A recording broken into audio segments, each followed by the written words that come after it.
이번 한 주, 한 신문 칼럼에서 제가 읽은 내용입니다. 그 내용에 독성 리더십이다라고 하는 주제의 칼럼이 있었습니다. 이게 무슨 말인가 하고 봤더니, 우리가 보통 리더십 그러면은 이 리더십이 우리말로 영향력 이렇게 바꿀 수 있잖아요. 근데 이 독성 리더십이라는 것이 뭘 말하는 것이냐면은, 리더가 된 후에 그 전에 비해서 그 누군가가 아니면은 그 어떤 사람들이 리더가 되었기 때문에 그들이 속했던 집단이나 조직, 심지어 국가가 더 나쁜 상태로 만드는 그 리더십을 독성 리더십이다라고 얘기를 합니다. 그래서 이들은 파괴적인 언행이나 분열과 대립을 부추겨서 조직과 사회에 지속적으로 해악을 끼친다는 것이죠. 그래서 가정에서 폭력을 일삼는 가장이라든가 아니면 학교에서 왕따 문제나 아니면 SNS 상에서 일들을 통해서 계속적으로 언어 폭력을 이끄는 청소년들 뿐만이 아니라 비리로 회사에 치명적인 상해를 입히는 그런 경영자, 이런 사람들, 테러리스트, 이런 사람들이 독성 리더십의 대표적인 예다라고 할 수가 있다고 합니다. 근데 우리가 아는 것은 이 리더십이라고 하는 것은 그냥 혼자 한다고 그 리더십이 되는 것이 아니라 이 리더십은 반드시 그 지지 세력, 추종자, 요즘 말로는 그걸 팔로워라고 그러죠. 네. 그들을 전제로 한다는 것이죠. 아무리 영향력을 행사하고 싶어도 아무도 거들떠보지 않고 그들의 소리를 귀 기울여 듣지 않는다면 그 리더십은 발휘될 수가 없습니다. 근데 안타깝게도 이 독성 리더십이 가능한 것은 이 독성 리더십이 가능하게끔 하는 부동의 지지층이 전제되고 있다라고 하는 것이죠. 계속적으로 우리 사회가 지금 여러 가지로 시끄럽고 있죠. 재벌 회장의 부도덕한 행동들이 지금 공개되어서 큰 충격을 주고 있습니다. 근데 과연 그 혼자 그랬겠는가? 그가 그렇게 됐대에는 그 회장을 비호하고 그의 파렴치하고 부도덕한 일들 속에서 유익을 누리고 있는 우리들이 분명히 있다라고 볼 수 있는 것이죠. 우리 사회 곳곳에서 이런 분들이 터집니다. 어렵게 우리 고시에 합격했던 젊은 검사가 최근에 자살한 사건이 있었습니다. 군대의 폭력 문제는 이루 말할 수가 없고요. 또 사학재단이나 학교에서 일어나는 비리도 연일 시끄럽고 아직도 그 문제로 홍역을 앓고 있는 학교들이 많이 있습니다. 그뿐만인가요? 우리가 회사나 이런 데서도 보면은 말도 안 되는 리더십인데 그들의 옆에서 그들의 그런 말도 안 되는 리더십이 잘 발휘될 수 있도록 협조하거나 거기에 기생해서 살아가는 사람들이 있다라고 하는 것이죠. 그래서 이 독성 리더십은 사그러들지 않는 것 같습니다. 이번 주 말인가요? 우리 사회에 지금 또 이렇게 한 분의 글이 좀 파장을 일으키고 있는데, 현각 스님이라고, 만약 이분이 이제 그 칼럼을 저도 기사를 읽으면서 이분이 백인이 아니시고 어디 동남아 출신의 스님이시고 하버드도 안 나오셨으면 이 정도의 반향을 일으키진 않으셨을 텐데, 이분이 백인이시고 하버드 신학대를 나오셨고, 근데 어떤 계기로 인해서 선불교에 귀의하셔서 아주 유명하게 스님으로서 활동하셨던 분인데, 이분이 최근에 한국불교를 나는 떠난다.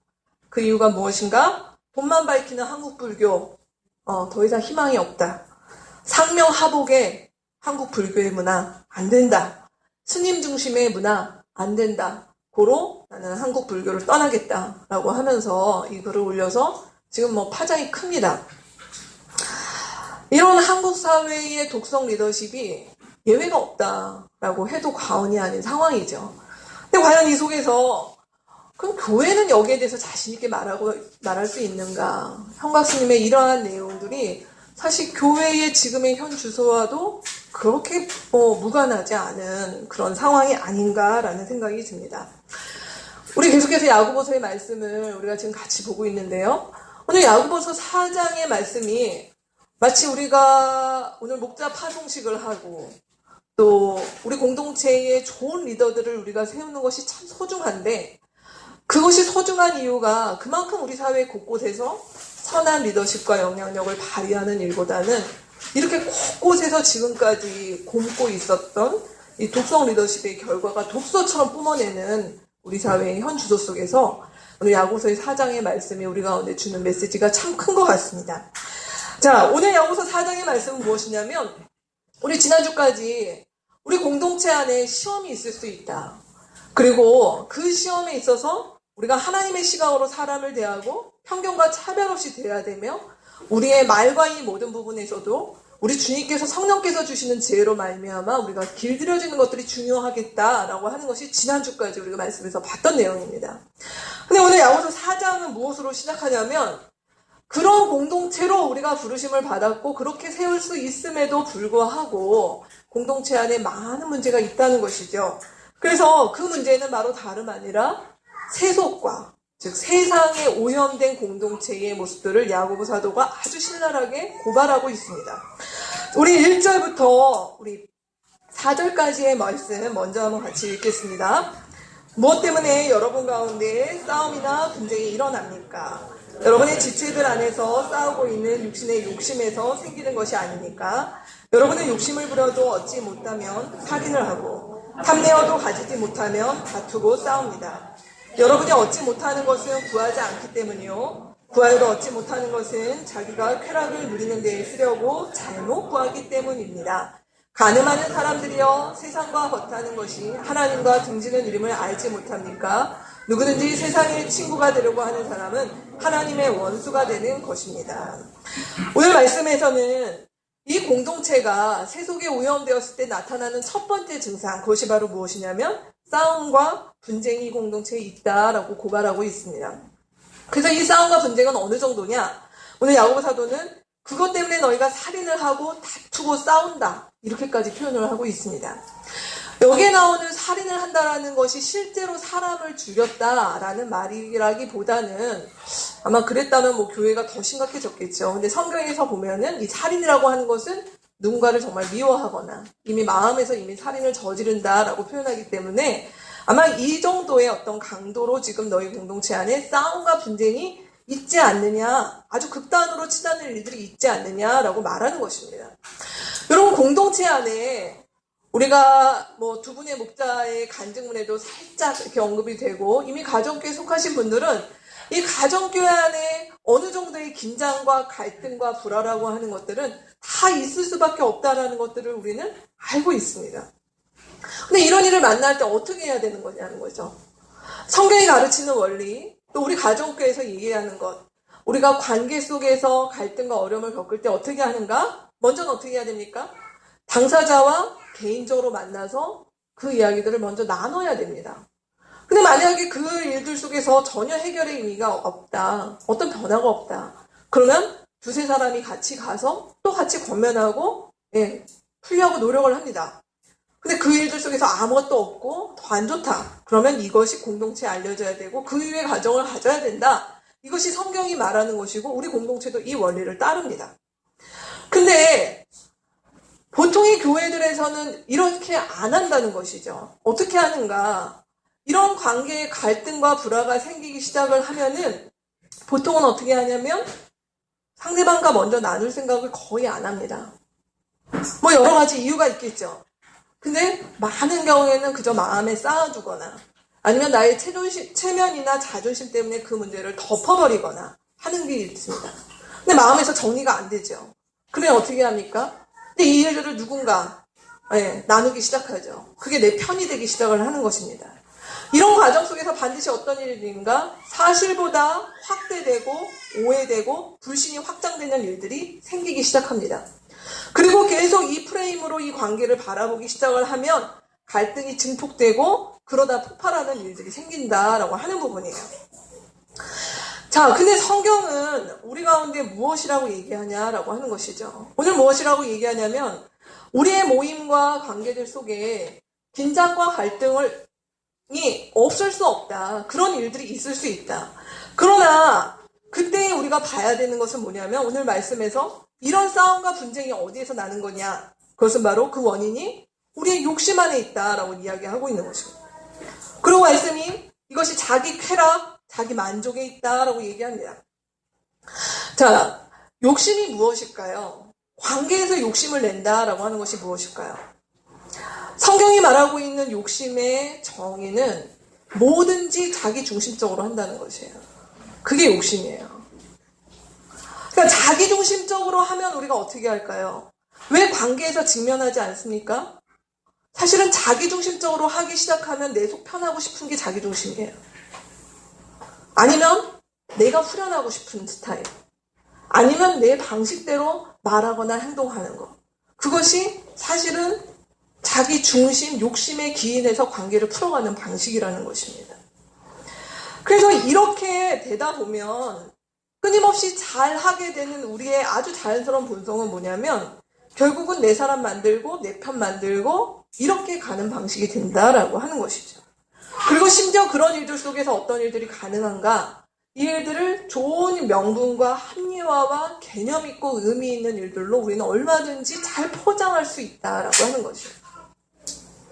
그러니까 우리 안에 있는 욕심이라고 하는 것이 아이들이 그냥 무슨 장난감을 갖고 싶어요. 이런 욕심이 아니라 사실은 관계에서 일어나는 욕심들은 이런 부분입니다.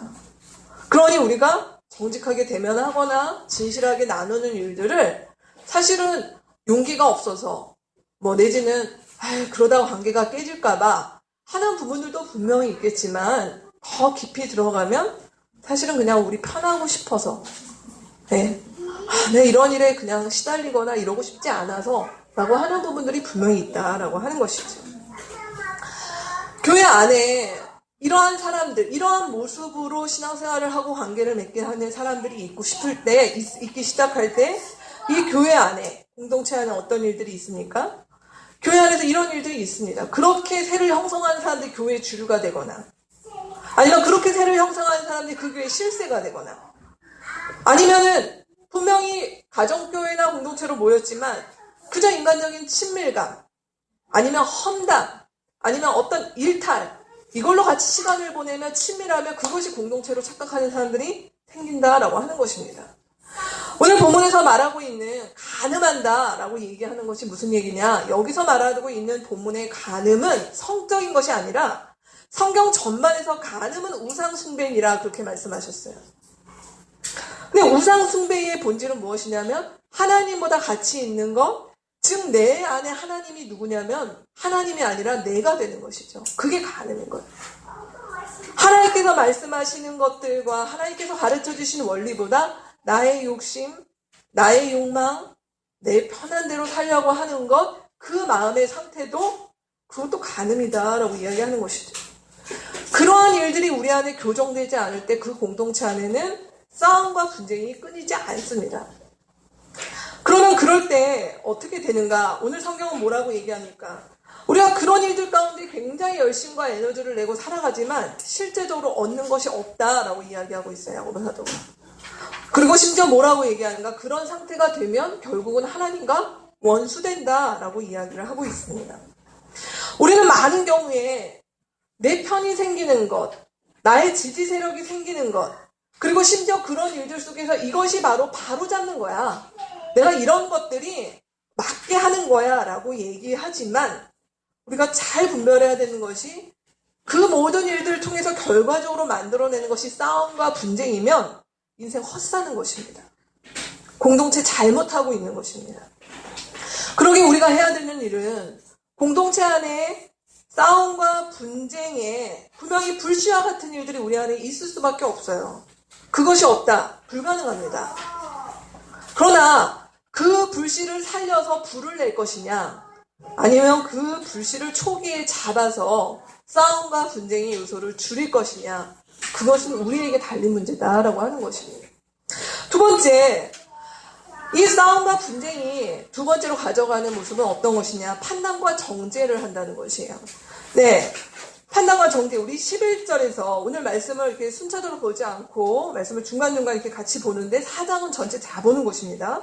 11절에서 12절까지의 말씀, 설교 안에 있는 말씀 같이 읽겠습니다.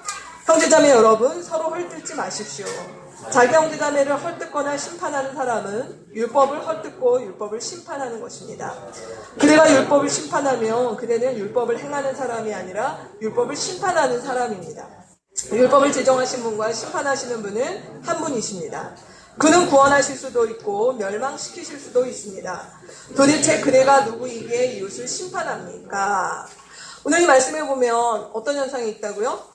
내 지체를 향하여서 끊임없이 심판하고 판단하고 정죄하는 일들이 공동체 안에 있다라고 하는 부분이에요. 제가 지금 처음에 우리 같이 나눴던 대로 우리가 관계를 맺다 보면 서로 의도하지 않든 의도하든 상처를 주거나 마음을 상하게 하는 일들이 발생합니다. 근데 제가 방법을 말씀드렸죠. 성경에서 말하고 있는 방법은 그런 일들이 있을 때 어떻게 해야 된다고요? 그냥 무조건 사랑해, 무조건 용서해 이것이 아니라 그때 우리가 해야 되는 방법은 조용히 하나님 앞에 내 마음이 왜 상했는지를 돌아봐야 됩니다. 돌아보고 내 분노와 어떤 열받음의 상태들은 일단 조금 내려놓고 그것이 식은 다음에 그 사람과 만나서 이 이야기를 내가 이런 일로 속상하다. 난 이해가 안 된다. 이랬다라고 하는 얘기들을 진실하게 풀어가는 일들이 필요하다라고 하는 부분이에요. 그리고 이 과정에서 우리가 아는 것은 무엇이냐? 성경이 우리 가운데 주는 이 관계의 아주 중요한 원리는 뭐냐면 성경 전반이 우리가 야고보 사도가 야고보 공동체 가운데 이 말씀을 나눌 때 신약 성경은 없었습니다. 이들이 가지고 있는 성경은 오로지 구약밖에 없었어요. 근데 구약의 말씀들과 신약의 말씀들이 하나가 되는 부분이 뭐냐면 우리의 모든 관계의 대원리가 뭐냐면 내 이웃을 내 몸처럼 사랑하는 거예요. 이 말씀은 예수님이 하신 말씀이 아니라 레위기에 있는 말씀을 예수께서 하신 말씀이죠. 그러니까 우리가 이웃을 내 몸처럼 사랑한다라고 하는 말들은 무슨 말인가? 어떤 사람이 내 마음을 상하게 하고 나랑 코드가 다르고 이해할 수 없고 뭐 이런 일들이 계속 반복이 돼요. 그러나 우리가 아는 것은 뭐냐면 그런 부족함과 연약함과 실망의 지점들이 있지만 이것을 단정짓거나 그걸로 끝이야 라고 보지 않고 이 사람도 나도 주 앞에서 자라나가는 과정에 있다라고 하는 것이죠. 우리가 바뀌는 과정에 있다라고 하는 여지를 두고 우리가 서로를 대하는 것들이 우리가 관계를 대할 때의 가장 중요한 전제라고 하는 것입니다. 근데 오늘 말씀에서 나오는 상대를 심판한다, 판단한다 라고 하는 말씀은 어떤 말씀이냐 되냐면 이런 거죠. 넌 안 변하겠어. 이렇게 얘기하는 거예요. 저 사람은 안 될 것 같아. 나랑 다른 거야. 달라지지 않아. 저 사람은 바뀌지 않아. 그것이 내 배우자가 되든 가정교회 안에서 만나는 사람이 되든 우리의 지체 가운데서 만나는 사람들을 향해서 그냥 그렇게 보는 거예요. 근데 오늘 말씀이 뭐라고 얘기합니까? 그것이 율법을 심판하는 것이다 이렇게 말씀하고 있어요. 성경이 뭐라고 가르친다고요? 내 이웃을 내 몸처럼 사랑하는 그것은 이 사람이 과정 가운데 있구나. 몇 번을 내 속을 뒤집고 속상하게 만들고 하는 일들이 있다 하더라도 저 사람이 하나님 앞에서 자라나가는 과정 가운데 있다라고 하는 것들을 놓치면 안 된다는 것이죠. 그래서 함부로 우리가 그 사람을 향해서 안 바뀐다. 저 사람은 저래. 단정지어서는 안 된다라고 하는 것들이 성경이 말하고 있는 심판하거나 판단하지 말라고 하는 원리라는 것입니다. 근데 그럼에도 불구하고 왜 우리가 지체들을 이렇게 심판하고 판단하는가? 오늘 그 원인이 오늘 말씀에 보면 우리 마음 가운데 정말로 이 말씀이 없다는 것이에요. 하나님께서 이 말씀대로 일하시고 하나님께서 이 말씀 속에서 우리를 빚어가시고 하신다라고 하는 그 말씀에 대한 깊은 신뢰가 내 안에 없으면 우리 사람들을 그렇게 본다는 것입니다.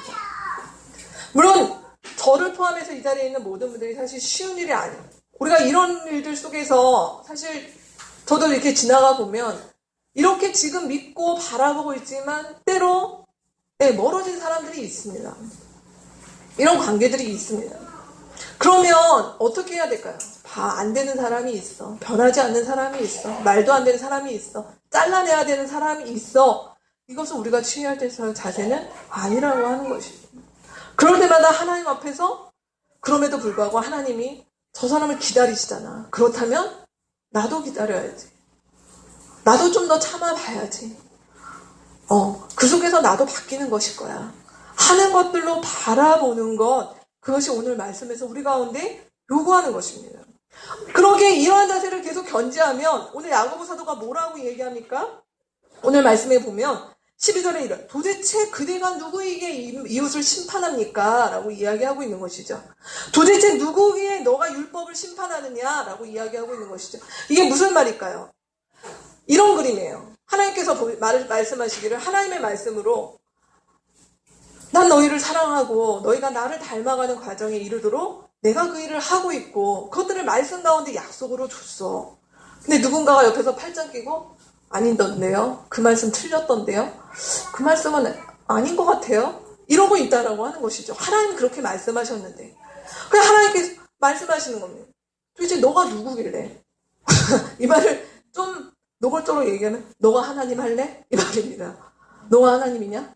이렇게 이야기하고 있는 것입니다. 하나님도 누구를 향해서 절망하거나 하나님도 누구를 향해서 안 된다고 얘기하신 적이 없는데 너가 누구길래 그러느냐라고 이야기하고 있다는 것입니다. 오늘 이 말씀 참 우리 가운데 무겁게 들리지 않습니까? 세 번째입니다. 이제 이런 세속에 오염된 공동체의 아주 큰 특징, 삶의 목표가 세속적이다라고 이야기하고 있는 것입니다. 오늘 13절에서 16절까지의 말씀 같이 또 한번 읽어보겠습니다. 오늘이나 내일 어느 도시에 가서 1년 동안 거기에서 지내며 장사하여 돈을 벌겠다 하는 사람들이여 들으십시오. 여러분은 내일을 알지 못합니다. 여러분의 생명이 무엇입니까? 여러분은 잠깐 나타났다가 사라져버리는 안개에 지나지 않습니다. 도리어 여러분은 이렇게 말해야 할 것입니다. 주님께서 원하시면 우리가 살 것이고 또 이런 일이나 저런 일을 할 것이다. 근데 여러분은 지금 우쭐대면서 자랑하고 있습니다.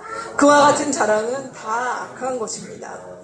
자, 오늘 말씀에서 보여주는 모습은 어떤 모습이냐면 이런 얘기예요. 이것을 다시 2000년 후에 우리 버전으로 얘기하면 이런 얘기죠. 어떻게 하면 돈 좀 잘 벌 수 있을까? 어떻게 한번 좀 크게 한 건 뭐 이렇게 얘기하는 것입니다. 성공해야지. 어디 좋은 정보 없나? 좋은 투자할 데 없나? 뭐 이런 지금 얘기들을 한다라는 얘기입니다. 당시에 2000년 전 야고보 사도가 이 말씀을 기록했을 때에는 대부분의 아마 교회를 나왔던 사람들은 노예나 아니면 소장농, 로서 정말 근근히 삶을 살아가는 사람들이었을 것이에요. 그러나 이 가운데 아주 소수지만 일부가 일종의 자유무역업처럼 뭐 이렇게 무역도 하고 장사도 하면서 이런 사람들이 볼 때에는 뭔가 한 몫을 성공을 하는 모습으로 교회 공동체 안에 들어와서 뭐 이렇게 살아. 그냥 큰 도시 한번 나가서 1년 정도 고생하면 큰 돈 할 수 있어. 이런 솔깃한 이야기들을 하는 무리들이 있었던 것 같다라는 것입니다. 근데 지금 이 얘기는 어떤 얘기를 하는 걸까요? 공동체에 모여서 같이 예배를 드리고 뭐 떡을 떼고 나누고 하지만 이게 다 끝나고 나면 이 공동체는 모이면 무슨 얘기하는 건가요? 어디 아파트 값이 올랐대. 차는 요즘 뭘 해야겠더라. 누구네, 아이고 누구 권사님 집 사셨다네. 아유 누구네 주식 대박 맞았다네. 아유 올해 같은 경우는 뭐 올 초에 그랬나요? 한미약품 줄을 사놔야 됐었는데 뭐 이런 거가 되는 거죠.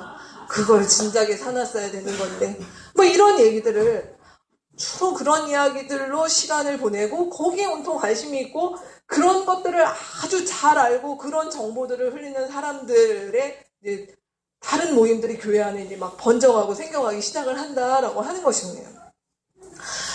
많이들 웃으시는데 저는 정말 일산에서 이렇게 낮에 누구를 만나거나 이렇게 카페에서 사람을 만나거나 하면 정말 그런 모임들이 많아요. 일산의 아주머니 뭐 이렇게 뭐 여성을 뭐 특정하는 건 아니겠지만 정말 많습니다. 같이 모여서 계속 나누는 거죠. 제 방학이 시작됐습니다. 그러면은 우리 제 나이 또래의 엄마들 지금 뭘 한참 할까요? 이 여름에 아이들 체험학습 어떻게 해야 되는지.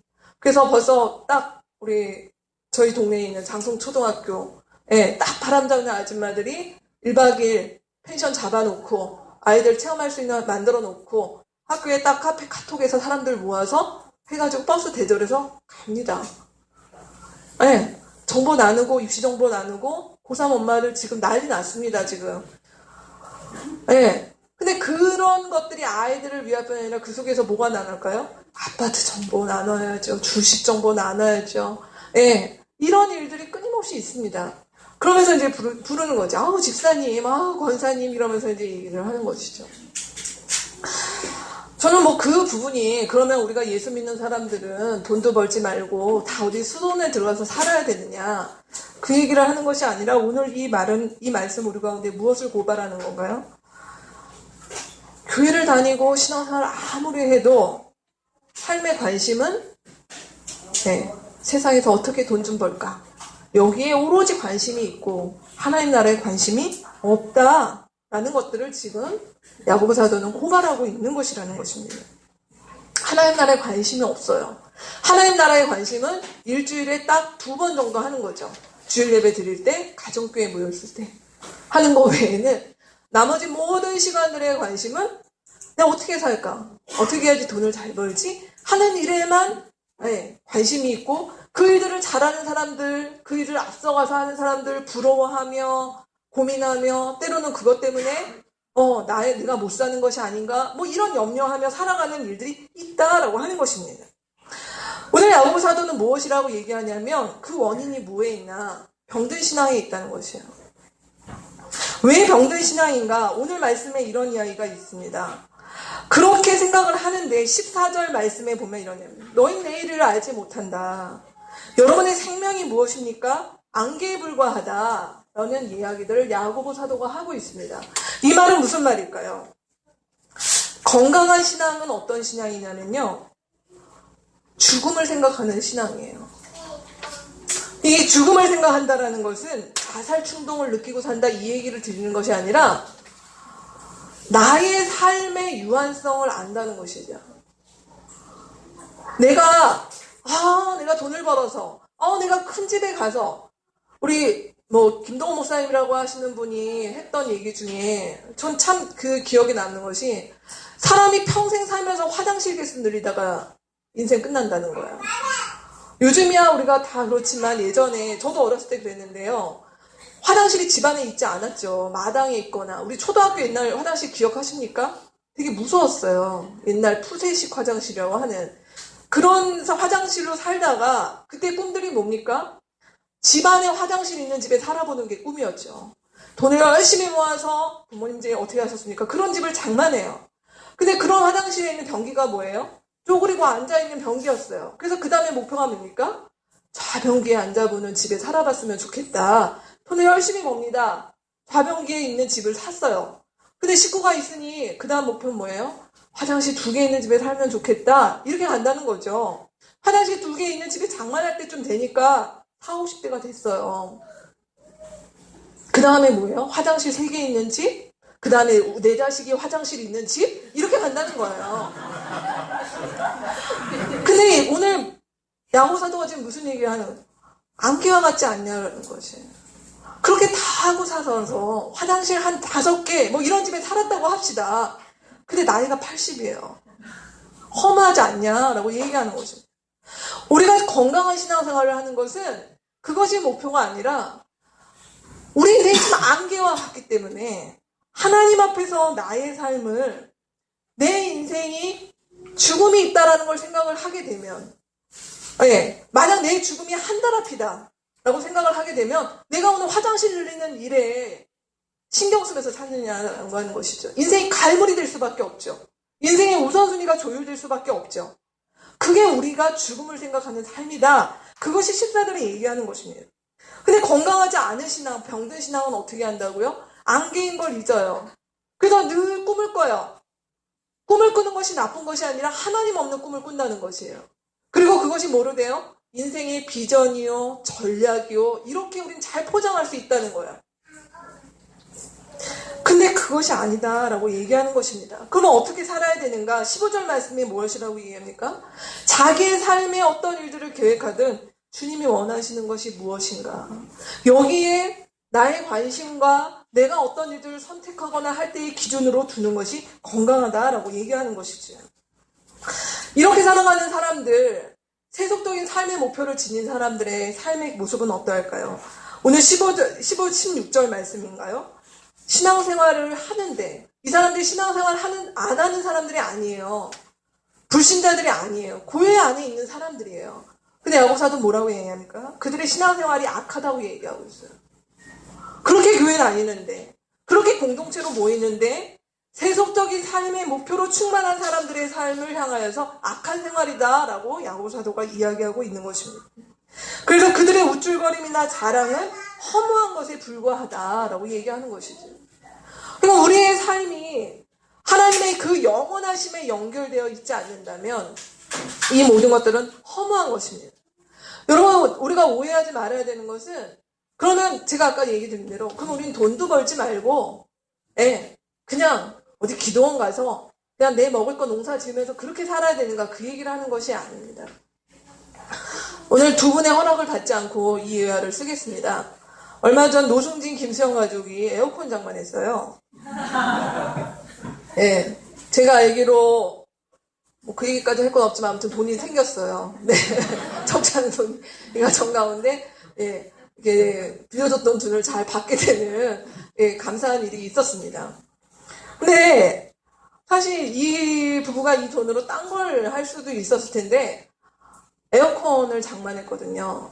근데 에어컨의 장만의 동기가 뭐였냐면, 이제 곧 집에서 가정교회를 해야 되는데 가정교회 식구들이 우리 집에서 할 때 아이들도 있고 이런데 덥고 이런 속에서 가정교회 하기가 어렵겠다. 그래서 사실은 더 어떻게 개인들의 어떤 유익을 위해서, 물론 에어컨이 있는 것이 두 분에게도 유익이지만 하지만 정말 그래서 이렇게 결정을 하고 하는 모습들이더라고요. 제가 이 얘기를 왜 드리냐면, 우리가 도시에 살고 이 땅 가운데 살아가는 것이 예수를 믿을 때, 예수를 잘 믿기 위해서 소비도 안 하고 뭐 승진도 안 하고 뭐 이런 걸 전혀 안 하면 예수 잘 믿는 거다, 그 얘기를 하는 것이 아니라는 것입니다. 우린 돈도 벌어야 되고요. 먹고 사는 문제는 우리 스스로 해결해야 되고요. 그래서 열심히 주말까지 일도 해야 되고, 아이도 키워야 되고, 회사에서 승진도 해야 되고, 유학도 가야 되고, 결혼도 해야 되고, 우리 이 모든 거 다 중요한 일입니다. 근데 오늘 말씀 가운데서 세속에 물들어 있다는 것은 이 모든 일들을 적어도 하나님 앞에서 나는 왜 승진을 해야 되는데, 내가 왜 유학을 가야 되는데, 내가 이런 소비를 왜 해야 되는데 라고 하는 것들을 우리가 고민하면서 결정해야 되는 것이 없다면 그것은 하나님 앞에서 문제가 있다라고 얘기하고 있는 것입니다. 그러게 오늘 말씀에 이 세 가지, 교회 안에, 교회가 오염되기 시작하면, 세속에 물들기 시작하면 일어나는 일들, 싸움과 분쟁이 있습니다. 서로 판단하고 정죄합니다. 삶의 가치가 아주 지극히 세속적인 목표 가운데 놓여 있습니다. 그런 오염된 교회는 교회의 탈을 쓴 세상에 불과한 것이에요. 세상은 교회밖에 있는 것이 아니고요, 교회가 얼마든지 세상이 될 수가 있습니다.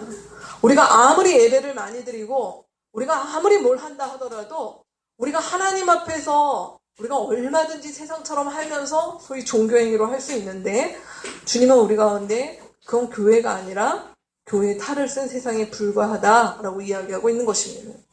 자, 그렇다면 우리가 어떻게 해야 되는가라고 하는 부분이죠. 오늘 그 말씀이 5절 말씀부터 10절까지 우리 가운데 주시는 말씀입니다. 그러려면 어떻게 해야 되는가? 우리가 이런 오염되는 일들, 우리 안에 있는 갈등과 분열과 이런 일들이 전혀 없을 수 없다. 근데 이 일들 속에서 우리의 건강성, 우리가 이 일들 속에서 어떻게 회복할까라고 하는 말씀들 우리 두 가지로 같이 봤으면 좋겠습니다. 먼저 우리 5절과 6절 말씀 같이 한번 읽겠습니다. 하나님께서는 우리 안에 살게 하신 그 영을 질투하실 정도로 그리워하신다라고 성경 말씀을 여러분은 헛된 것으로 생각합니까? 그러나 하나님께서는 더 큰 은혜를 주십니다.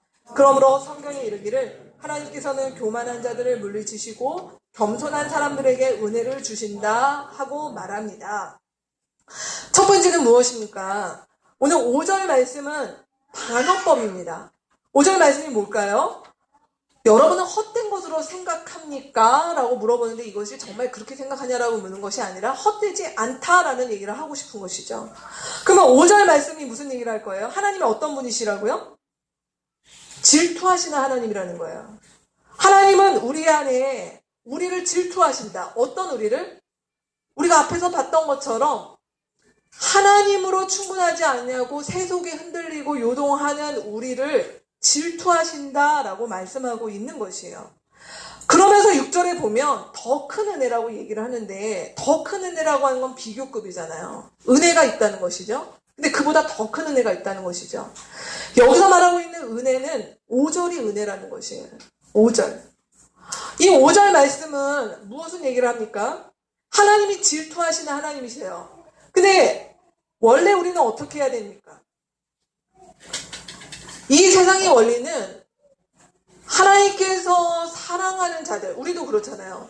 우리가 정성을 들이고 공을 들이고 우리가 사랑하고 기대했던 것들이 그만큼의 성과를 거두지 않거나 우리를 배신하거나 하면은 우리가 할 수 있는 것들은 내치거나 안 보거나 뭐 이런 것들이 사실은 공정한 것이죠. 하나님께서 우리에게 공정하게 대하시는 것이 뭘까요? 하나님의 뜻대로 하나님의 형상대로 지어진 인간이 하나님을 범죄하여서 하나님께 등을 돌렸을 때 하나님께서 하실 수 있는 공정이라고 하는 것은 그 인간을 심판하시는 겁니다. 그 인간의 죄값을 물으시는 겁니다. 이것은 하나님의 정의에 해당되는 부분이죠. 근데 하나님께서 어떻게 하셨다고요? 우리를 그렇게 안 대하셨잖아요. 우리를 그렇게 안 대하시고 우리를 어떻게 하셨습니까? 우리 가운데 그 죄값을 대신 치르시러 예수를 보내주시고 우리를 사랑하신 것, 이것이 은혜라고 하는 것입니다. 성경에 그 이야기가 곳곳에 나오는데 구약의 대표적으로 호세아의 이야기, 호세아서에 나오는 이야기 여러분 얘기 아시죠? 어떻게 하죠? 호세아가 말도 안 되는 길거리의 여자와 결혼을 하게 됩니다. 근데 그 여자 어떻게 했습니까? 호세아를 거부하고 다시 원래의 자리로 돌아갔죠. 근데 하나님께서 호세아에게 어떻게 하라고 그랬죠? 가서 값을 들고 다시 그 여자를 데리고 들어와야 되는 일들을 말씀하십니다. 그러면서 그 모습을 뭐라고 얘기하냐면 이것이 나와 이스라엘의 관계다. 이스라엘은 나를 떠나 자기가 하고 싶은 대로 그렇게 갔으나 나는 그들을 질투하여서 데리고 왔다라고 얘기합니다. 신약에 나오는 대표적인 비유가 탕자의 비유죠. 아버지 살아 생전에 아버지의 유산을 가지고 나아간 아들을 우리 같으면은 호적을 파네, 뭐 다시는 안 보내 이러는데 그 아버지는 그렇게 안 하시고 매일 나가서 기다렸고 돌아온 아들에게 묻지 않고 받아주셨다. 이 얘기가 무슨 얘기예요? 하나님 우리 가운데 그렇게 하신다. 그것이 하나님의 은혜라는 것이에요. 근데 이런 은혜보다 더 큰 은혜는 무엇이냐라고 하면 그 하나님의 은혜를 안아서 6절 말씀에 보면 뭐라고 얘기하는가? 그 하나님의 은혜 앞에 꼿꼿하게 목들지 아니하고 겸손함으로 하나님 앞에 나아가는 것이 더 큰 은혜다라고 이야기하고 있는 것이에요. 그래서 우리가 이 세속에 오염되지 아니하는 공동체로 나아가는 비법은 무엇인가? 하나님이 이런 분이라는 것을 우리가 제대로 아는 거예요. 하나님을 인식하는 것에 있어서 우리가 심화되는데 그 하나님은 어떤 분이시라고요? 우리 가운데 은혜를 주실 뿐만 아니라 그 은혜 앞에 겸손히 나아가는 자들에게 더 큰 은혜를 주시는 분이라는 것을 배우고 알아가는 데 첫 번째 길이 있습니다. 그러면 이 하나님을 배우고 알아가는 것, 하나님 앞에 겸손하게 나아가는 것이 뭘까? 우리 7절에서 10절 말씀에 그 이야기들이 구체적으로 나옵니다. 7절에서 10절 말씀 같이 읽겠습니다. 그러므로 하나님께 복종하고 악마를 물리치십시오. 그리하면 악마는 달아날 것입니다. 하나님께로 가까이 가십시오. 그리하면 하나님께서 가까이 오실 것입니다. 죄인들이여 손을 깨끗이 하십시오. 두 마음을 품은 사람들이여 마음을 순결하게 하십시오. 여러분은 괴로워하십시오. 슬퍼하십시오. 우십시오. 여러분의 웃음을 슬픔으로 바꾸십시오. 기쁨을 근심으로 바꾸십시오. 주님 앞에서 자신을 낮추십시오. 그리하면 주님께서 여러분을 높여주실 것입니다. 오늘 말씀해 보면 하나님이 이런 분이심을 알고 우리가 겸손히 나아간다라고 하는 그 겸손은 무엇인가? 첫 번째로 하나님께 가까이 나아가는 것이 겸손입니다. 하나님께 가까이 나아가요. 하나님 우리 눈에 보이지 않으시잖아요. 근데 하나님께 가까이 나아가려면 어떻게 나아가야겠습니까? 그분의 말씀으로 나아가는 것이 하나님께 가까이 나아가는 것입니다. 오늘 말씀에서 우리 안에 싸움이 일어나고 우리 안에 갈등이 일어나고 살아가는 많은 원인들은 우리 안에 하나님의 말씀이 실종되기 시작할 때 그 일이 일어난다는 것이죠. 그러기에 하나님의 말씀으로 가까이 나아가는 것이 중요하다라는 것입니다. 오늘 우리 공동체에 목자 파송식이 있었고 이미 8분의 목자님들이 있습니다. 저는 우리 목자님들께 늘 권면하고 또 부탁드리는 거, 우리가 먼저 하나님의 말씀에 가까이 나아가는 것이 없이 우리 가족들이 하나님의 말씀에 가까이 나아갈 수 없습니다. 목자는 다른 누구가 아니라 하나님 앞에서 하나님의 말씀에 가까이 나아가는 것들을 삶으로 보여주는 사람들이에요. 그뿐입니까? 우리 공동체에 언약 가족들이 있습니다. 이번에 언약가족 훈련을 이제 마치신 분들과 6주의 훈련 동안 같이 했던 이야기가 무엇입니까? 우리가 다른 무엇에 어떤 일을 하거나 하는 것들이 아니라 우리의 진리의 말씀 가운데 흔들림 없이 굳건히 서는 일들이 우리 삶 가운데 우리 공동체를 위해서 가장 중요한 일입니다. 라고 말씀드렸습니다. 우리가 하나님께 가까이 하는 것, 우리가 하나님 앞에 겸손한 것은 그냥 제가 겸손합니다, 이것이 아니라 하나님의 말씀 앞에 우리가 가까이 나아가는 일들이 없이는 하나님 앞에서 우리가 겸손할 수 없다는 것입니다. 두 번째는 그러할 때 우리 가운데 어떤 일들이 있는가? 하나님께 복종하는 것, 낮추는 것이 가능하다라는 것입니다. 우리 지난주에 온유라고 하는 우리 개념에 대해서 같이 나눴는데요. 예수께서 나는 온유하고 겸손하니 라고 말씀드릴 때 그 온유와 겸손은 기질적으로 온유하고 겸손한 것이 아니다라고 말씀드렸어요. 온유함은 내가 하나님께 길들여진 것이다. 그러면 겸손이라는 것은 뭘까요? 그 길들여진 사람이 하나님께 복종하고 낮추는 것이 겸손인 거예요. 그러니까 겸손은 그냥 주어지는 것이 아니라 하나님 앞에 내 삶을 살아가는 삶의 태도이라는 것입니다. 그러니 우리가 하나님께 가까이 가는 것, 하나님의 말씀을 대하기 시작하는 것, 그 말씀이 내 안에 살아서 내 중심에 이루는 일들이 일어나기 시작할 때 이 복종하고 낮추는 것이 뭘까? 구체적으로 일어나는 것은 앞에서 봤던 세 가지가 우리 안에서 뒤집어지는 역사가 일어나는 거지. 싸움과 분쟁이 우리 안에 있을 만한, 왜 어떤 공동체 안에 싸움과 분쟁이 있는 것들 여기까지 가지 않고 우리 안에서 복종하고 낮추는 일들, 하나님의 말씀을 가까이 대하는 일들이 있으면 어떻게 되는 것이죠? 싸움과 복종으로 나아가는 그 불씨를 잠재우고 그 안에 어떻게 한다고요? 진실한 말과 진실한 행동으로 우리의 지체들을 대하는 일들이 일어나기 시작할 때 싸움과 분쟁이 소멸됩니다. 판단하고 정죄하는 일들이, 그것들이 일어나는 일들이 있을 때 하나님의 말씀이 우리 안에 들어와서 우리가 그 말씀 안에 낮추기 시작하면 어떤 일이 있습니까? 지체를 향하여 또 용서하고 또 용납하는 일들이 가능하죠. 하나님의 시선으로 바라보는 일들이 가능한 일들이 일어납니다. 그리고 그 속에서 비로소 사람들이 자랄 수 있습니다. 그리고 이 공동체 안에 반드시 일어나는 것이 뭐라고요? 세속적인 삶의 목표로 살던 방향들이 하나님이 원하시는 것이 무엇인가? 하나님 내 인생에 하고자 하시는 일들이 무엇인가? 세속적인 삶의 목표가 교정되는 일들이 일어나기 시작하는 것입니다. 이것이 오늘 말씀이 우리 가운데 이야기하고 있는 부분입니다. 말씀을 맺죠. 오늘 이 땅 가운데 많은 공동체들이 우리가 처음에 같이 나눴던 것처럼 오염된 공동체, 독성 리더십의 영향 속에서 몸살을 앓는 일들이 있습니다. 우리 공동체가 아직 어리고 또 오늘 새롭게 시작하는 우리 성저가정교회와 두 분의 목자님, 우리 다 미숙합니다. 근데 우리가 이 공동체로 살아가고 함께 나아갈 때 우리가 반드시 배워야 될 것은 무엇인가?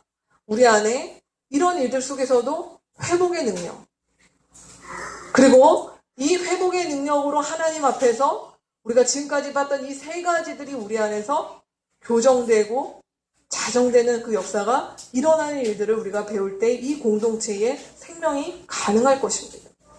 오늘 야고보서 마지막 말씀 17절의 말씀 같이 한번 읽어보겠습니다. 그러므로 사람이 해야 할 선한 일이 무엇인지 알면서도 하지 않으면 그것은 그에게 죄가 됩니다. 선한 일, 성경에 나오는 선한 일, 그것은 우리를 창조하신 하나님의 목적이죠.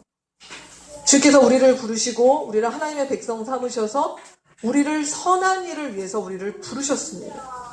근데 하나님의 선한 일이 무엇일까요? 깨진 세상을 회복하시는 일이 우리 주님의 선한 일입니다. 그 일을 위해 우리 공동체를, 우리 목자들을, 또 여기에 있는 우리 모두를 부르셨습니다. 이 일에 우리가 집중하며 나아가고, 그래서 우리 안에 우리를 오염시키는 일들, 우리를 마음 상하게 하는 일들, 우리로 하여금 관계를 깨트리는 일들이 있을 때 그 불씨를 살려서 우리 공동체를 더 태우는 일들을 하는 것이 아니라 그 속에서 우리 주님 앞에 겸손함으로 주의 말씀의 능력으로 회복을 경험하는 일들이 있을 때 우리 공동체는 그 생명력으로 자라갈 것입니다. 이제 우리는 그 일들을 더 하나님 앞에서 그 부르신 대로 가야 할 텐데 이 일들은 어떤 목자 아니면 목회자 누구의 일이 아니라 우리 모두가 하나님 앞에서 이 일을 가야 할 것입니다. 그 길을 우리 주의 말씀을 의지하여서 또 함께 나아가는 저희 모두, 또 특별히 오늘 파송받은 우리 두 분의 목자님과 우리 성정가정교회 식구들 되셨으면 좋겠습니다.